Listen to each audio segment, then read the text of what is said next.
मेरा नाम सूरज कुमार है और मैं उत्तर प्रदेश के लखीमपुर खीरी ज़िले से हूँ। और इस बार मैंने 302 मार्क्स के साथ BHU BA सोशल साइंस में टॉप किया है और BA आर्ट्स में भी मेरी रैंक कैटेगरी रैंक 1 ही है। और मैं BHU वर्ल्ड का क्लासरूम स्टूडेंट था और सूरज सर ऋषभ सर ने हमको गाइड किया और आज उसका रिजल्ट आज आपके सामने है। और ये मेरी मम्मी जी हैं। चलो, और ये हैं मेरे पापा जी, काफ़ी खुश हैं इस वजह से।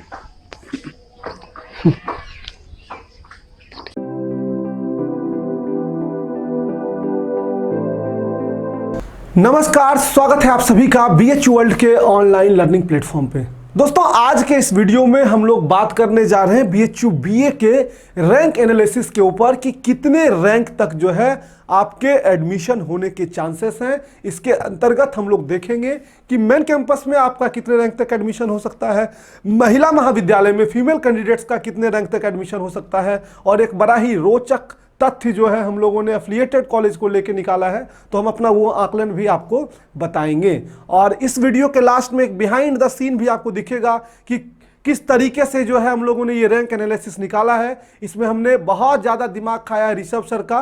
लगातार हम लोग कई सैंपल्स को चेक करते रहे और कई घंटों के एनालिसिस के बाद ये रैंक हमने निकाला है। और एक चीज़ मैं बताता हूँ कि इस बार जो है कट ऑफ बहुत ऊपर नीचे फ्लक्चुएट कर रहा है, अनेक चीज़ों में फ्लक्चुएट कर रहा है।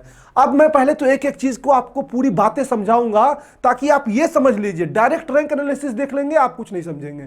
आपको समझना पड़ेगा कि किसी भी चीज़ का जो एक आकलन होता है वो किस आधार पर निकाला गया है, उसके बाद ही आप उसकी ऑथेंटिसिटी को समझने का प्रयास करिए, उसको मानने का प्रयास करिए।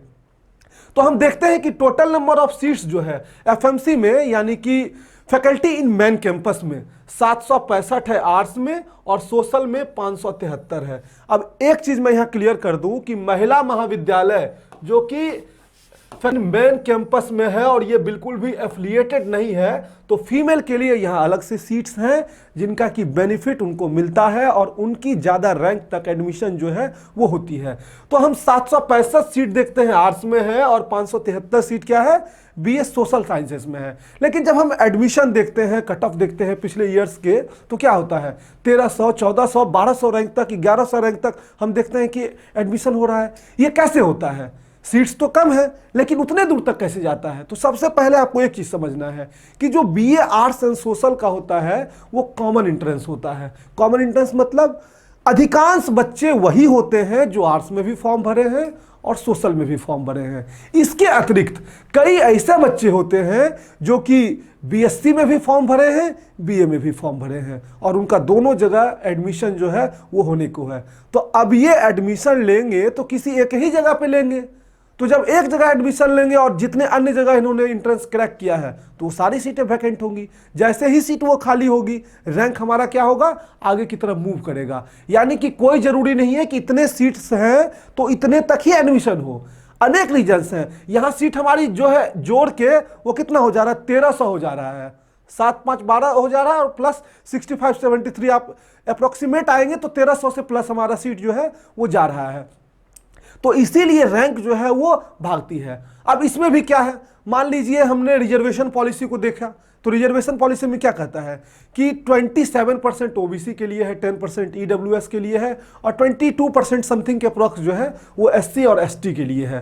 तो इसमें जो पहले सीट्स फिल होती हैं वो आपकी होती है जनरल कैटेगरी के लिए फिल। मान लीजिए 300 जो है जनरल के लिए सीट्स हैं, तो ये 300 में कम से कम 120 OBC कैंडिडेट्स और कम से कम जो है 20 से 30 जो है वो आपके SC ST कैंडिडेट्स आते हैं। तो अब जब OBC रैंक गिरेगी तो 120 OBC तो ऑलरेडी जनरल वाले में फाइट कर चुके हैं, तो 121 से OBC की जो है अब फाइट शुरू होगी। तो इस तरीके से कई प्रकार के एनालिसिस होते हैं जिसको सबको आपको समझने की कोई आवश्यकता नहीं है। बस ये समझिए कि जो भी आपको एनालिसिस दी जा रही है वो बहुत ज्यादा हम लोग मेहनत करके एक एक तथ्यों को समझ के एक एक बारीकियों का ध्यान रख के बनाते हैं। और एक बात बता दें, इसके अतिरिक्त आपके पास 15% जो है वो एडिशनल सीट्स होती हैं जो कि पेड सीट के नाम से जानी जाती है। पेड सीट जिसकी की फी 10,000 रुपये प्रति साल आपको ज़्यादा देनी होती है आर्ट्स और सोशल में। अलग अलग इंस्टीट्यूट्स में, अलग अलग फैकल्टीज में पेड सीट की अलग अलग फी है। ये 15% सीट जो है इस सीट के अतिरिक्त होता है। तो अब जो है जब 15% सीट बढ़ेगी तो देखेंगे आपकी इसमें आपका लगभग 75 सीट के आसपास या 80 सीट के आसपास बढ़ जाएगा, और इसमें भी आपका लगभग 100 सीट प्लस बढ़ेगा, तो वो भी आपको फायदा होगा। 100 सीट्स जो है वो एक्स्ट्रा हो गई। तो एडमिशन की जो भी रैंकिंग आपकी जाती है इन सारे तथ्यों को देखते हुए जाती है। तो आइए अब मैं आपको सीधा रैंक एनालिसिस की ओर ले चलता हूं, जिसमें कि आपको मैं कैटेगरी वाइज आपको रैंक के आधार पे ये बताने का प्रयास करूंगा कि कितने रैंक तक आपका एडमिशन हो सकता है। अब देखिए, बीए आर्ट्स की बात करें फैकल्टी इन मेन कैंपस में, ठीक ना, BA arts faculty in main campus जो कि मेल और फीमेल दोनों के लिए है। तो जनरल कैटेगरी की अगर हम बात करें तो अगर आपकी रैंक 1400 तक है जनरल कैटेगरी में, 1400 जनरल रैंक है, आप मेल हो या फीमेल हो, तो आपके एडमिशन के भरपूर चांसेस हैं। ये एनालिसिस जो है तभी ध्वस्त होगा जब सारे मापदंड, चूंकि कोविड का काल है, इस बार कई चीजें बिल्कुल नहीं है, ऑनलाइन काउंसलिंग हो रही है। ऑफलाइन काउंसलिंग में क्या होता था, जिनको एडमिशन लेना होता था केवल वही आते थे। ऑनलाइन में ये हो सकता है कि लोग घर से काउंसलिंग करवा लें और सीट ब्लॉक कर दे पेमेंट करके, भले ही वो एडमिशन कहीं और भी लें, लेकिन वो 1-2 महीने सीट फंसा के रखेंगे। तो इस स्थिति में रैंकिंग जो है वो ऊपर जा सकती है अगर, लेकिन ऐसा वो नहीं करते हैं। यह बस एक अनुमान है, कोई जरूरी नहीं कि ऐसा हो ही। अगर सारे आकलन जो है वो ध्वस्त नहीं होंगे तो 1400 तक कम से कम तो जो है आपका एडमिशन एफएमसी में, अगर जनरल कैंडिडेट आप हैं, बीए आर्ट्स में आपने अप्लाई किया है, तो आपके एडमिशन होने के चांसेस हैं। ईडब्ल्यूएस की बात करें तो मैं कैटेगरी रैंक की बात कर रहा हूं, जनरल रैंक को भूल जाइए। आपकी जनरल रैंक क्या है इससे मतलब नहीं है। आपकी ईडब्ल्यूएस रैंक जो है अगर 400 के आसपास है तो आपके भी एडमिशन होने के चांसेस हैं। इसी तरह ओबीसी की अगर आपकी कैटेगरी रैंक जो है 800 तक है, 800 के अप्रॉक्स आप घूम रहे हैं ओबीसी रैंक में, तो आपके भी एडमिशन होने के चांसेस हैं। एससी में अगर आपके 350 तक एससी रैंक है तो एडमिशन होने के चांसेस हैं, और एसटी में अगर आपका 100 तक रैंक है, एसटी रैंक 100 तक, तो एडमिशन होने के चांसेस हैं।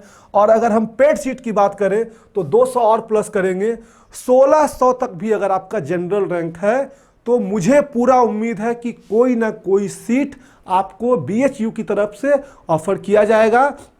और रही बात सब्जेक्ट कॉम्बिनेशन की, तो वो मैं आपको आराम से बिल्कुल आसान तरीके से समझाने का प्रयास करूंगा कि कैसे आप सब्जेक्ट कॉम्बिनेशन को फील करेंगे, और एक एक बात सब्जेक्ट कॉम्बिनेशन के बारे में बताऊंगा। अभी बस ये है कि इतने रैंक तक अगर आप हैं तो आपके भरपूर चांसेस है एडमिशन होने के। हो सकता है कुछ रैंक इसके आगे भी जाए, लेकिन हम लोगों का पूरा अनुमान है कि यहां तक एडमिशन जो है वो होगा। इसके बाद हम चलते हैं नेक्स्ट पेज की तरफ। नेक्स्ट पेज हमारा है एफएमसी सोशल साइंसेस को लेके। तो सोशल साइंसेस में अगर आपका रैंक जो है 1100 के आसपास है तो आपके एडमिशन होने के चांसेस हैं। जनरल रैंक अगर आपका 1100 तक है तो आपके एडमिशन होने के चांसेस हैं। ईडब्ल्यूएस अगर रैंक आपका 300 तक है तो आपके एडमिशन होने के चांसेस हैं। कैटेगरी रैंक की बात कर रहा हूं, जनरल रैंक को भूल जाइए। आपका जनरल रैंक क्या है मैं ये नहीं जानना चाह रहा हूं, मैं ये बोल रहा हूं कि अगर ईडब्ल्यूएस में आपकी रैंक 300 तक है तो आपके एडमिशन होने के चांसेस हैं। ओबीसी में अगर आपका रैंक 700 तक है तो एडमिशन होने के चांसेस हैं। अप टू 200 जो है आपका एससी कैटेगरी से, एसटी से अप टू 80, और पेड सीट जो है वो 1250 तक अगर आपकी जनरल रैंक है तो एडमिशन होने का चांसेस है। एक बात ध्यान रखिएगा, पेड सीट का कट ऑफ नीचे नहीं जाता है, पेड सीट का कट ऑफ बिल्कुल जनरल के आसपास फटकता है। तो ये मत सोचिएगा कि पेड सीट जो है ज्यादा पैसे देके किसी को भी दे दिया जाता है। एडमिशन उसी को मिलेगा जो जिसकी रैंक जो है जनरल कैटेगरी से अच्छी होगी। इसके बाद हम चलते हैं महिला महाविद्यालय की तरफ। अब अगर हम आर्ट्स की बात करें महिला महाविद्यालय में, तो महिला महाविद्यालय में चूंकि सिर्फ फीमेल पढ़ेंगी, तो अगर आपकी फीमेल रैंक 475 तक है, फीमेल रैंक अगर आपकी 475 तक है तो आपके भरपूर चांसेस हैं एडमिशन के। ये फीमेल रैंक अगर आपका 475 तक है तो आपके भरपूर चांसेस है एडमिशन होने के। इसी तरह अगर आप ओबीसी कैंडिडेट हैं, अब देखिए फीमेल में क्या हुआ है कि ईडब्ल्यूएस अलग से शो नहीं किया है। अब यहां देखना है कि एडमिनिस्ट्रेशन किस तरीके से जनरल की सीट से ईडब्ल्यूएस को वहां पे सेट करेगी, क्योंकि ईडब्ल्यूएस की फीमेल रैंकिंग जब हम कल आकलन कर रहे थे पूरा हम और ऋषभ सर बैठ के, तो हम लोगों को नहीं मिला, जबकि ओबीसी की फीमेल रैंक दिख रही है, लेकिन ईडब्ल्यूएस की फीमेल रैंक जो है वो नहीं दिख रही है, उनकी बस ओवरऑल रैंक दिख रही है, मेल और फीमेल मिला के। लेकिन देखिए 475 तक में हमने उन दोनों सीट्स को कंबाइन किया है, और 475 तक अगर आपकी जनरल में फीमेल रैंक है तो आपके एडमिशन के चांसेस हैं। इसी तरह ओबीसी में 380 तक, एसटी में 90 फीमेल रैंक, एसटी में 40 फीमेल रैंक, और पेड में 600 तक अगर आपकी फीमेल रैंक है तो आपके एडमिशन के चांसेस हैं। बीए आर्ट्स में आपको कोई ना कोई सीट जो है वो जरूर ऑफर किया जाएगा, इसकी भरपूर संभावनाएं हैं। इसके बाद भी कट ऑफ नीचे जा सकती है, ये सिर्फ एक आकलन है। इसके बाद अगर हम महिला महाविद्यालय में सोशल की बात करें तो सोशल में अगर आपका रैंक 400 फीमेल है, इसी तरह ओबीसी में 250 फीमेल कैटेगरी रैंक है, एससी में 70 फीमेल कैटेगरी रैंक है, एसटी में 30 फीमेल कैटेगरी रैंक है, और पेड के लिए 600 तक इसमें भी हम जाएंगे। अगर ये आपका फीमेल में इतना रैंक आ रहा है तो आपके महिला महाविद्यालय में भी चांसेस हैं। और आपको मैं फिर एक बार बता दूं कि महिला महाविद्यालय बिल्कुल भी एफिलिएटेड नहीं है। आज से 3 साल पहले अगर आप आते तो आपको फैकल्टी इन मेन कैंपस, यानी कि जो कि मेन डिपार्टमेंट में जिसको आप लोग मेन फैकल्टी बोलते हैं, वहां पढ़ने का मौका नहीं मिलता। 3 साल पहले कोएड शिक्षा शुरू की गई, जो कि पहले कई इंस्टीट्यूट्स में ऑलरेडी शुरू हो चुके थे, साइंस वगैरह में पहले से थे, लेकिन आर्ट्स और सोशल में जो पढ़ाई होती थी वो सिर्फ महिला महाविद्यालय में होती थी, और वही मेन कैंपस माना जाता था। क्योंकि अब आपके लिए एक ऑप्शन बढ़ गया है, आपको मेन कैंपस में भी एंट्री दे दी गई है, तो ये जो है कई लोग इसको एफिलिएटेड बोल देते हैं, ये एफिलिएटेड नहीं है, ये ऑटोनोमस है। और जितनी सुविधाएं आपको मेन कैंपस में मिलती है सारी सुविधाएं आपको महिला महाविद्यालय के अंतर्गत भी मिलती है। अब एफिलिएटेड के बारे में भी हम बात करेंगे। तो ये हमने बात आपको कर लिया मेन कैंपस के बारे में और महिला महाविद्यालय के बारे में, संयुक्त रूप से आपको बताया कि कितने रैंक तक आपका एडमिशन होने का चांसेस है। इसके बाद जब हम बात करते हैं एफिलिएटेड कॉलेज में, जिसमें कि डीएवी है, जहां की मेल और फीमेल दोनों के सीट्स हैं, लगभग कहीं 300 हैं और कुछ आप, मैं एग्जैक्ट मुझे याद नहीं है, लेकिन सीट्स जो है वो है 300 के आसपास, दोनों में आर्ट्स और सोशल में हैं। जब इसका आकलन हम लोग कर रहे थे तो सारे आकलन हम लोगों के ध्वस्त हो गए, क्योंकि कभी जो है रैंक दिख जाए कि 2500 तक एडमिशन हो गया है, जबकि मेन कैंपस में 1100 तक हो रहा है, 1400 तक हो रहा है। लेकिन इसमें कम सीट रहते हुए भी जो तेजी से ग्राफ भागता है, उस ग्राफ का आकलन कर पाना हम लोगों के लिए तो संभव नहीं है, बिल्कुल भी संभव नहीं है, क्योंकि जितना तेज गति से इसका ग्राफ ऊपर नीचे होता है कुछ नहीं कहा जा सकता। बस इतना हम कहेंगे कि अगर आपका 140 150 प्लस के आसपास हैं, आप 140 के आसपास हैं, 130 के भी आसपास हैं, तो आशा रखिए कि आपका एडमिशन हो जाएगा। भरोसा मत रखिए, लेकिन आशा जरूर रखिए कि आपका एडमिशन होगा। काउंसलिंग अगर आपको जाती है तो काउंसलिंग करवाइए। अब ये क्यों इतना ग्राफ ऊपर नीचे है, क्यों एडमिशन कम होता है, मैं इस पे मौन रहना पसंद करूंगा। अगर आप चाहेंगे बहुत ज़्यादा कि नहीं नहीं सर आप मुंह खोल ही दीजिए एफिलिएटेड के बारे में, तब हम खोलेंगे। लेकिन आप मान के चलिए कि कोई इसका आकलन एग्जैक्ट नहीं कर सकता है। अगर कोई कर रहा है तो ठीक है, अच्छी बात है, उसको भी आप देख सकते हैं। इसके बाद हम चलते हैं नेक्स्ट स्लाइड की तरफ, जो कि एफिलिएटेड कॉलेज से संबंधित है। डीएवी भी एक एफिलिएटेड कॉलेज है। डीएवी के बाद 3 और कॉलेजेस हैं, एएमपीजी, वीसीडब्ल्यू, वीकेएम, जिसमें सिर्फ फीमेल्स के लिए सीट है। यहाँ मेल और फीमेल दोनों के लिए सीट्स हैं, लेकिन वीसीडब्ल्यू, वीकेएम और एएमपीजी में सिर्फ फीमेल के लिए सीट्स हैं। कुल सीट्स जो है 1000 के आसपास तीनों को जोड़ के हो जाता है। तो उसकी अगर हम बात करें तो उसमें भी यही कंडीशन है। अगर आपका 120 110 प्लस है तो आप आशा रखिए, भरोसा बिल्कुल मत रखिए, लेकिन आशा जरूर रखिए।